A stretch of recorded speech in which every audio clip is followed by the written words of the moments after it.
Hello ladies and gentlemen and welcome back to the channel. Welcome back to our Eastleigh save, and today we're taking on Peterborough. So they are a few places above us in the league. We're sitting in 17th, so not too bad really considering where we started. I was hoping a little bit more progression, but at the moment I'm pretty content with if we finish there, to be quite honest. Especially looking at the wages, we're spending something like £70,000 or something on wages, and every other team is double that at least. So I think we're doing okay. There has been a few transfers and a few changes to the squad. Along with, as I mentioned, in January we were going to bring some players in, or try and bring some players in and shake things up a little bit. So where am I going with this? Transfer history. So there's been a lot over the period, but to start with, let's look at the outs. So we can see we have loaned out a few players and sold a few. Harry Lewis went, as you were aware, he was leaving in January. Zach Brunt left on loan, so he's currently on loan at Solihull Moors, a player that wasn't being used too much. Daniel Phillips was sold to Barnsley. That brought in a good bit of funds, which was very nice. A loan for Pierre-Emmanuel Ekwa-Limbe to get some more game time. He went to Northampton, so did Shea Charles. He went there following his time at Carlisle. We did sign someone, but we'll skip him for now. Max Ridley has been loaned out to Oldham. He wanted some more game time, so loaned him out. And Kaya Shaka, he's gone to Carlisle, effectively to replace Shea Charles there. And that's just to give him more game time as well. We did bring in two players. The first of those is Papi Mendy, who is currently loaned back out at his club, ASC Giraffe.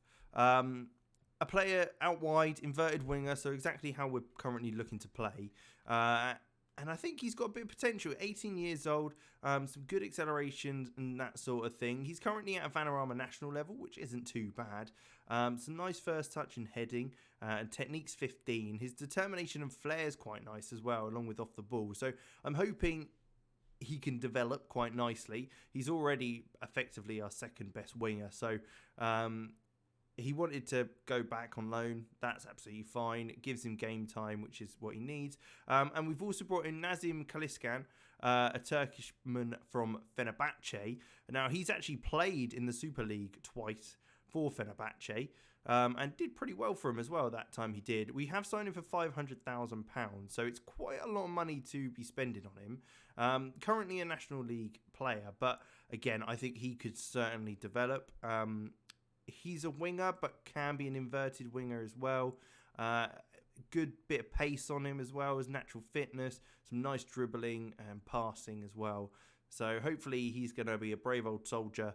And him being able to play centre midfield also helps. Absolutely. Free kick taking, marking, long throws, long shots, tackling aren't great. So he probably won't be playing there. But we've brought him in, and I think he's one to develop as well. But otherwise, that's kind of where we're at. We have obviously got a few players in the under-23s now that I am looking pretty positive about. You can see there's a lot of potential going on there. Can't read too much into those, but it's worth taking a look at, that's for sure. Because you've got the likes of John David, who we brought in at the beginning of the same season. Same with Sean Dawson as well. A couple of players from Chelsea, Delamar Sparks as well, coming from Liverpool. So they're all players with a bit of potential about them. And hopefully we can kind of get them to that potential and we can make the most out of them. Ayanda and Lovu is another one from Villa. He's come in. He's out on loan currently. Same as Leo Kavanagh. And obviously Salafu is a player that we're putting a lot of hopes on, especially for next season. So if that doesn't hint to you that we probably will be trying to get him into the first team squad along with Okonkwo instead of bringing someone in on loan, there you go. Shane Duckett is our only real prospect from the academy that could become okay. He's got the best potential. He's not great currently, and his mentals look not amazing. Position is pretty good. Teamwork, work rate, leadership. So, I mean, he'd be good to have around the squad, I think. So hopefully he can develop to an extent where he could become our backup. It'd be nice if those two can kind of be the two in the squad in the future. But yeah, that's where we're at. We've got Kwadwo Bar, who's come up to the first team now. He's played a bunch for under-23s. We needed some wingers, so we brought him in. We had space now. Carl Hudlin and Ben House have been kind of sharing the goals for us. Ben Elliott's been pretty good as well in behind the striker. Otherwise, not too bad. Like I say, we've been doing okay. Looking at the schedule, we obviously beat Portsmouth last time, but a loss to Oxford followed that. We then smashed Middlesbrough 4-0, and a draw against Burnley, who are fighting for promotion back to the Premier League, and Preston we beat 2-1. It was a great little run there. Oxford beat us 2-1, but we then jumped straight back with a 3-0 win against Millwall. We won in the FA Cup third round against Reading after it going to the replay. But in the league, we absolutely got dominated. 2-0, 4-0 and a 1-0. So I'm hoping we can bounce back today and then take that into the Stoke game in the FA Cup and maybe get another win there, because that'd be nice to see how far we can go in that competition, because obviously in the league hopefully we should be pretty stable. But looking at the team selection, this is how we're going to line up initially. Luca Gunter in goal, Josh Hare, O'Connor, O'Mole and Rowe at the back. We've got Smith and Matty James in midfield, and then in front of them we've got Owakwe, Simmons, Barr and Carl Hudlin. Now, obviously, Ben House is out with a bit of an injury. Same with Vincent Harper and Ollie Inca. Ollie Inca's been out for a while now. I was hoping to bring him back sooner rather than later. And there's a few boys that I've promised to play, which I think should be fine. Shouldn't be too much of an issue. But yeah, let's jump into it. Let's see how we get on. I am going to have a think about how we're going to approach next season. It's a mixture of, do we start blooding in the youngsters now, which I think we probably should. Maybe take a look at them coming through. Try and level out the squad a bit more to make it a bit more fair in regards to kind of the amount of players in each position, because we've obviously had loads of centre midfielders at the beginning of the season because of the way we thought we were going to play. Didn't work out. I kind of risked it a bit. But that's fine. We've made some money off the players we did bring in on freeze. And we can take a look at kind of the academies and who's been released. Ball in, it is punched away by Peacock Farrell. And Peterborough are going to look to break. They came up with us, remember. So this is a good test to see kind of where we both are and how we're getting on in the Championship. They are a few positions above us, but they started with a hell of a lot more money than we did. Their players are being paid a hell of a lot more than ours are, or were at least. So they've got the advantage there. An effort didn't really trouble Gunter, so no problem at all in the first couple of minutes. But yeah, I'm kind of tempted to try and go gegenpress with a young squad and just drill them into that sort of tactic and hopefully get them really pressing high on players and teams, because I think we could have quite a deep squad with the young players, and if they're all around the similar range and ability, we can rotate quite easily. A ball in, Hudlin just heads over the bar. It's what he does most of the season, but getting in double figures in his first season in the Championship, very, very happy with that. He's probably going to take a step back as well next season. He kind of almost has this season with Ben House coming through and more showing his ability, but certainly Hudlin will probably take a step back, not play such a vital role in carrying the team, and maybe being that more impact sub off the bench and that sort of thing when needed, because unfortunately he is tall, so he will be chucked on when we need a goal and we're just pumping it in the box in the last few minutes. Potts with a long range effort. It's a good save by Gunter to prevent the goal. We've had 5 shots, so it's not like we're being pummeled, but from what we've seen, they are dominating the game. We're away from home, remember, so there's nothing too much to be concerned about. The corner is cleared and Hudlin does get hold of that. Interesting to see that he's not actually in the box defending the corner, considering how good in the air he is. But he does manage to win us a free kick, which is very, very nice to see. We're a good few points off the relegation zone at the moment, and we're over halfway in the season now, so there's plenty of room to make an error, but I think we can get enough points to kind of keep above the boys down below, if we can get a little bit of a run together. It's a ball played through, and Gunter does well to come out to collect that, prevent anything further. I mean, 15 minutes in, and we've seen a bunch of highlights. This is probably the most highlight game heavy game I've seen in a long, long time. Josh Hare on the right-hand side, back to O'Connor, and it travels all the way back to Gunter, who then passes out to Amol. This is the vertical tiki-taka, keeping the ball quite nicely, but still trying to look for that ball forward where possible. Barr loses out, and the ball's played forward. It's missed by Amol. Barlow with the effort, and Gunter is able to just kind of watch that over the bar in the end. But it's a warning sign. I mean, that's kind of the worry with tiki-taka, is that if you don't move it fast enough, you can get caught out and lose the ball, leading to opportunities for the opposition. We've got a game in hand on them. So, I mean, it's like if we don't get anything from today, it's nothing too much to worry about. We're at 4 points clear, like I say, from relegation, but there's 3 teams between us and QPR who are sat in 22nd. Ipswich haven't done well at all this season. But, you know, I mean, if we can stick to it, today's game, half an hour in, and we're doing all right so far, we might have to mix things up slightly at half time, just to try and keep the boys on their toes. But a ball played through to Clark, who's got to finish here, surely. It's a great save by Gunter. Can Hare clear? He does. I mean, we got a bit away from one there. Gunter has been on absolute form today to keep us in this game. We can't keep letting that have to happen for us to stay in it. O'Connor does well to clear the corner, but it comes straight to Clark for Peterborough, who will play it out wide to Barlow again. Thought he might have been offside, but he's not. Or he is. That's a bit of a late offside flag, but we'll take it. Offside's offside at the end of the day. And if we get the free kick, that is not a problem at all. As you can see, yeah, a draw against Burnley, I was very, very happy with. They're sat in 4th there, fighting for that automatic promotion spot. And, I mean, we beat Reading in over the 2 legs of the FA Cup, who are obviously top of the table at the moment.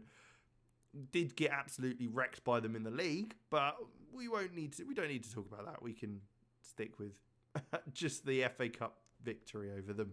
Half time though, 0-0. A few highlights, but nothing too great when it comes to performances. What have we got? I think we might bring on Adebayo for a Wakwe there. And then what we could actually do is put Simmons up top and bring Ben Elliott on in that attacking midfield role, just to change up the type of striker we've got up there. Because obviously Hudlin's the big man who will chase stuff down, but he's a havoc in the air. Simmons is a bit more nippy, a bit more agile, able to get in and around players. So James with the ball in from the corner. It's a header. O'Connor hits the post. It falls to Adebayo, who scores with what could be his first touch of the game, having come on at half time. I mean, what a substitution. It's totally because of that happened. Not that anyone could have just been there. But James's ball in, it's headed off the post and it falls to Adebayo. He's got the easiest of tap-ins. We go into the second half ahead, 1-0 up. What a result this is so far into the second half. A couple of changes maybe caused a bit of problems for them, and they're now having to kind of react to that. But hey, not too bad at all. We're looking good. We've had a lot more shots. Well, I say a lot more. 4 more shots than them, and having 2 on target along with them, it's not too bad. I've got some hair in my eye, which is lovely.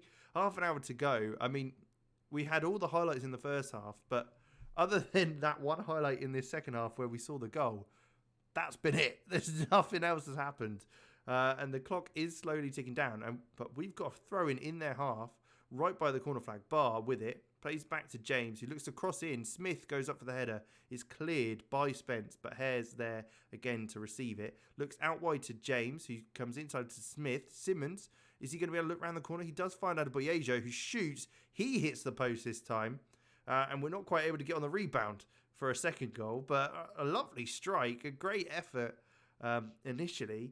And with 20 minutes on the clock, we're looking better and better as this game has gone on, even though there has been left highlights, which is probably quite a good thing because they were all against us in the first half.